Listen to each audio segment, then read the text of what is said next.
Hey, nice Atypical Daydream t-shirt. Thanks. It's my favorite podcast. Mine too. But where can I get a t-shirt? It's easy. The link is in the show notes. That is easy. I'm gonna go get one right now. That's a great idea. Thanks. Bye. You bet. Stay cool.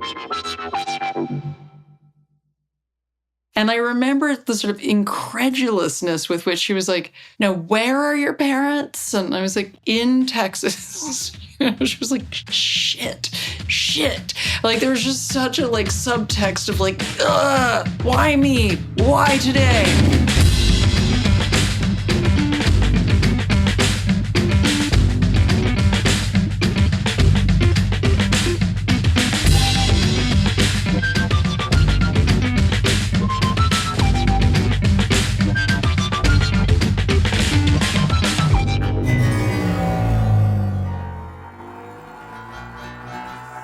Hello, my atypical daydreamers. Welcome to the show. My guest today is filmmaker Tessa Blake. From a young age, Tessa was a world traveler with a rare sense of self-determination. That kind of inner drive that can be equal parts troublemaker and lifesaver, where her can-do spirit turned chaos into calm.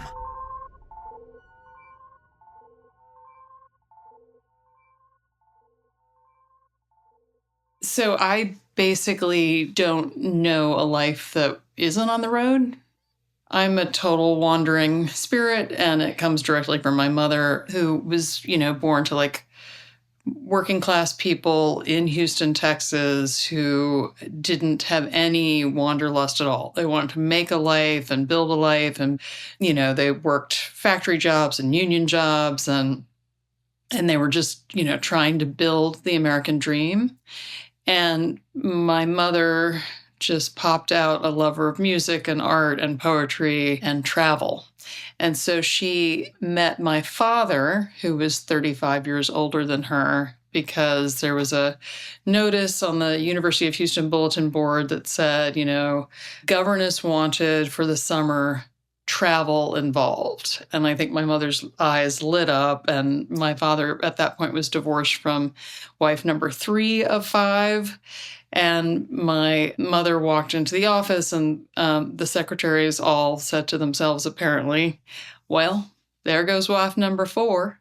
Took them a little bit longer to figure it out, but we knew. And they fell in love and got married. And then upon marrying my father, I think my mother had this expectation and now would begin her life of travel, like international travel and, travel, seeing the world, understanding cultures. And my father was like, literally, I think, 55, he was old, more than that, 57. And he just wasn't really, interested in traveling internationally. And so my mother organized herself on this little, I think it was called the Royal Texan Tour, and she was like the one young person on this geriatric tour, as I can see from the photographs, where they hit the various capitals of Europe, and she was just dressed beautifully. And you can tell a trench coat that she bought specifically for the rain in Europe in the fall. There's all this great, lovely details of this optimistic 20-something seeing the bigger world for the first time, which he had always wanted to do. So when my parents got divorced, my mother had no interest. My father was wealthier than her parents. He was older than her parents. He was living a completely different life than she had grown up in. But she was not interested in staying in that world. She, true to who she had always been, got divorced from my father and committed to a life of travel with her solo daughter, who was me. So we were in Colorado for years, and in Spain and in France, and ultimately I went to a boarding school in the north of Scotland. And throughout all this, it was my mother teaching English in Spain, teaching English in the small ski town in France, in Megève. And then we got to England by way of a boyfriend of hers. And then she had this friend, Lorraine, who had a very, as they would say, she had an excellent divorce. So she had all this money. My mother didn't leave with much money. She was just a scrappier spirit. This was not what she was pursuing. But Lorraine she wanted a traveling companion, and her son, Louis, was my age, and he was really as close to a brother as possible. He has my heart. I love him. I will always love him.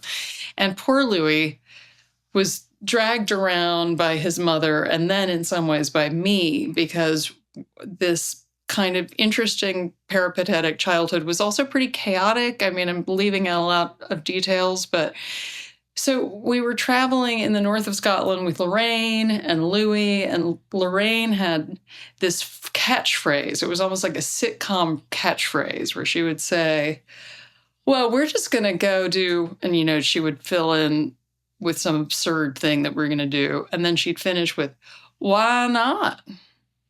And all I could think of was like 1,000 why nots. I mean, I was just that kid. I was like the humorless kid who was like, there's 1,000 reasons why not. And to fast forward, and then I'll go back to this defining moment, but the classic why not was, I ended up at this boarding school in Scotland, which I'll come back to. But while we were there, we were Parents' Week, and Lorraine had come to take Louis and I had to go skiing in the Cairngorms in Scotland, which, P.S., not a high recommendation if you're a skier. Very cold. I remember the ski instructor being like, windmilling his arms and saying, keep doing this so you don't lose circulation. While we were there, there was this massive snowstorm. Massive. And we are completely snowed in. Lorraine, God love her, not well suited to being snowed in somewhere, right? She had like fabulous dinner reservations, I'm sure, in London, and all manner of lesser royalty to spend time with. She was not interested in being stuck with children in some kind of, B- lodge at a B- ski resort in the north of Scotland. And she was seeing all these oil people who were there because there were all these like Texas companies were pumping oil in the North Sea in Scotland. So these rich, not even rich, like management people were being helicoptered out through the snowstorm to get back to whatever urgent oil situation they had to get to. And Lorraine said, well, I'm just going to call the Royal Air Force and tell them to get you back to school. Why not? I was like, oh my God, why not? We're not from here. I don't think that's a good use of Army services in any way, and it will be tragically embarrassing. And yet, why not prevailed? And for some reason, God knows how this happened, Lorraine, how do you even get the Royal Air Force on the phone? We got a helicopter, and it flew us back to boarding school in Scotland, where they radioed down so that the children, my schoolmates, would form a circle with their hands as a landing pad so that the helicopter could land on the cricket green. I was shy and bookish. That was just a brutal, searing, terrible embarrassment. I think once that's happened, you're never embarrassed again. We were traveling, like it was in our second year in Scotland, and we were traveling back to Houston for the holidays, Christmas holidays. And we got on a little plane. I think we were traveling from Aberdeen or Inverness. Those were our sort of two places. But for some reason, I think we were traveling from Aberdeen to Heathrow to Houston. There was a direct flight. And we had done this now unaccompanied minors for, many trips. Presumably the first one or two, either Lorraine or my mom were around. But after that, we just did it on our own. And there was a big snowstorm. And so we were very delayed getting out of Aberdeen or Inverness. And we got to Heathrow, and it was a busy time of year in the holiday season. And somehow we were like lost in the system. No one was there to escort us, and there was no, we just got off a plane in Heathrow at 8 years old without any kind of chain of title, right? And so Louis, more emotional than I, very concerned about this, and I, just stamped on every emotional expression he might have. It was like, no, not of concern. We just go stand in a line. So this is what I knew of adulthood. What I knew of adulthood is that you went and you stood in a line. And so I picked a line. I don't know, British Airways. I don't know who it was. And I stood in a line until I got up to the lady. And there I was, these two 8-year-olds in our little Paddington Bear coats and our little bags. And I remember to this day the look sort of behind her eyes of like, oh, how is this my problem? These two little children have appeared here. And I remember the sort of incredulousness with which she was like, no, where are your parents? And I was like, in Texas. She was like, shit. Like, there was just such a subtext of why me? Why today? But she was forced to contend with this problem that I just, thrown in her lap. And we then were taken to this room where I actually think people were being deported. I think it was a deportation room. And then eventually sort of sorted out of the deportation room and brought to an employee lounge. And we're hours into this by now. And still no one, they wanted to call our parents. And I was like, it's not, we need to wait because of the time zone. I mean, it was just this proto-adult, right? Like all of these tasks and schedules that I was aware of. And we were in this sort of employee lounge and there was this sort of tragic tray of pastries from the morning because it was probably 11 or 12 o'clock by now. And Louis was hungry and wanted a pastry. And, if decorum left us, all would be lost. I was like, we have not been invited to eat those pastries. And I would not permit my poor Louis, my poor dear sort of semi-cousin, to eat the pastries. Finally, some guy who, was dispatched to amuse us and bring us out to lunch and eventually went on a plane to JFK and then transferred to Houston and were fine and, lived through the adventure. But, of course, this was exactly my dynamic with Louis and then also the world, right? Here are the rules. Pretty sure I got a handle on this. Pretty sure I know what I'm doing, which is not a terrible way to go into a life of travel. I mean, it gets you in trouble sometimes, but it gets you out of trouble a lot.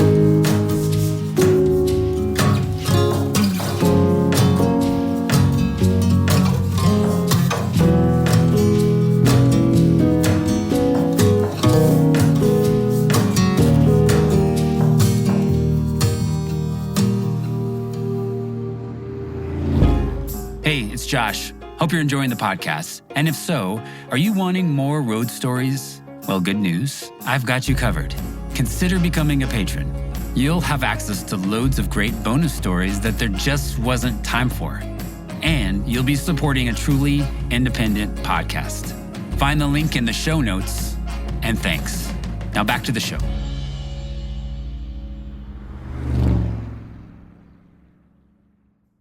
I ended up in Bosnia, and I would love to, if it weren't you in this kind of setting, I would probably just say I was writing for some places, but I wasn't really a journalist. I was really more of a war zone tourist, to tell the truth. I was there because I really wanted to know it. And I had a friend who was a stringer for NPR, and I did do some things of value. They were setting up the first free elections, and I was able to throw in and help for a couple days there. And then Radio Free Europe was getting launched and UNHCR was in support of, child abuse really spikes post-war. So if you're doing nations building, you're thinking a lot about family structures and how to do early intervention.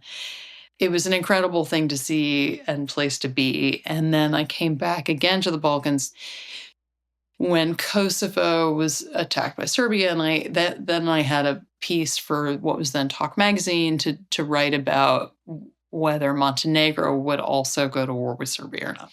So it's, I don't even know what, 98? Well, something. I'm in Kosovo, and my friend Colin is there working for the OSCE. And it's, this community of international people who work at NGOs and as diplomats and journalists, and it's a tribe. Like, this is a tribe that is like a film crew. You just get to know each other incredibly well. The intimacies, the roommates, it's like sort of dropping into the middle of a kind of dense network of colleagues and coworkers and romances. And I have always been really drawn to super intense experiences. So being dropped in a kind of like war zone or post-war zone is like completely suits my personality. And I was there. Colin was helping me get to Montenegro. It was not so easy to get into Montenegro. You needed a lot of visas and documents and badges and permissions. And so we drive and Colin, I should also say, Colin has a like reflection of Louis. Like, Colin is like a very close brother-like connection where we love each other and like all get so irritated with each other we could physically fight.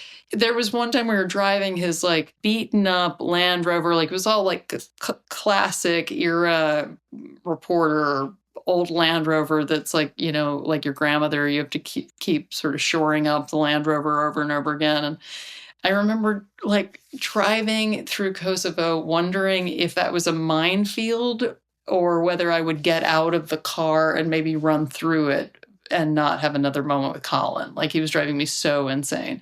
And then we turned on like, whatever, some good music, and it was all fine again. So to get into Kosovo, you go into Montenegro from Kosovo, you have to go up and over a mountain pass. And like this Land Rover was just like a character in our lives. The Land Rover was always breaking down. It was like really a very high maintenance relationship with the old Land Rover.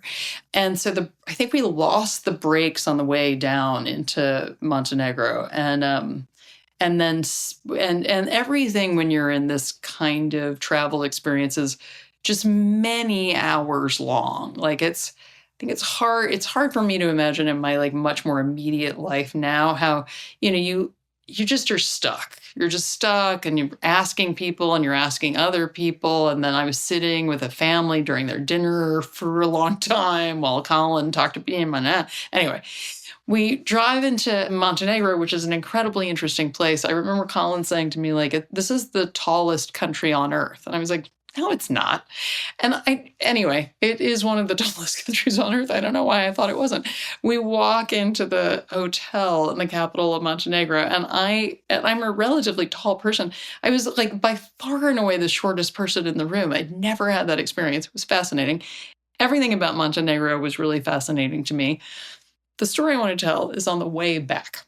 So again, everything in Montenegro is terraced and hard, and it's like, you can see on the side of the hill, like people have terraced out little garden patches, like it's all rock, It's beautiful limestone. It's why there are all the green gorges in Montenegro, which have now been discovered by tourism. But at that time, incredibly interesting place.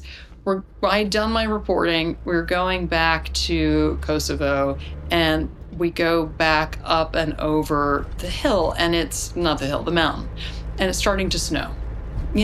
Land Rover brakes might go out, but great for the snow, right? We end up towing like a little car up the hill that's trying to get up to the top of the mountain because that, the Land Rover's good for that. And we get up and the snow is just coming and coming and coming. It goes from like a little flurry to just being, blankets of snow and hard to see and very low visibility. And we get to this giant line of cars. No one's getting through. So at the border of Montenegro and Kosovo is the UN or OSCE. I can't remember who was in charge, but, some government entity either designated by United Nations or by the Operation of Security in Europe.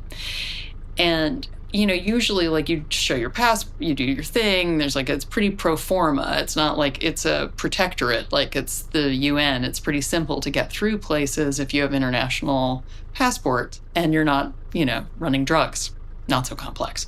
So it's very unusual. Like this giant line of cars stretching way back and down, and some people are sliding down off the mountain. And, we kind of go and investigate, and there are a couple young women who are Red Cross representatives, like 2 cars up, and they're like, yeah, we've been here like 2 hours, but we have some cheese. You want some?